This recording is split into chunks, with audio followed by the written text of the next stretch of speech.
Čau visiem! Par kombainu, tiem zudumiem domāju šodien parunāt.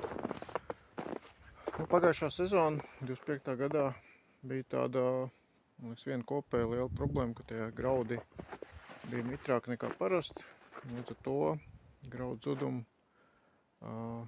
ļoti strauji palielinās, kad lielāks mitrums, un tas jau nav nekāds jaunums. To zina visi. Tā kā ļoti svarīgi tomēr arī tā regulēšana ir, lai arī pie mitriem graudiem varētu kult normāli. Ja viņš sausiem graudiem būs labāk noregulēts, tad arī mitriem tieši tāpatām varēs tomēr daudz maz iedzīgi kult ar minimāliem zudumiem. Paskatīsies, kas laucītim vēdrā. Šeit mēs redzam galveno daļu, kā rotoru daļu.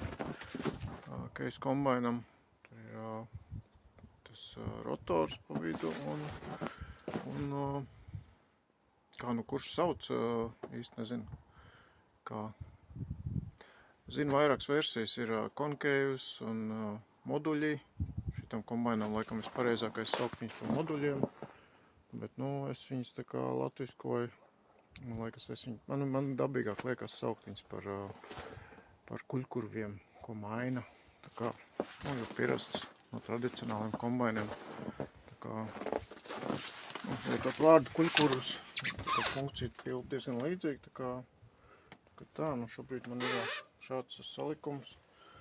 Rotorniekam ļoti liela priekšrocība ir tā, ka tos kuļkurvus var mainīt. Būtībā 5 minūšu laikā, pieņemsim tos divus pirmos nomainīt, tas ir ļoti viegli. Pirmie divi nodarbojas to kulšanu, graudu izkulšanu. Tā kā aizmugurējā tā kā graudu separācija, pa kratītāju vietā. Tā.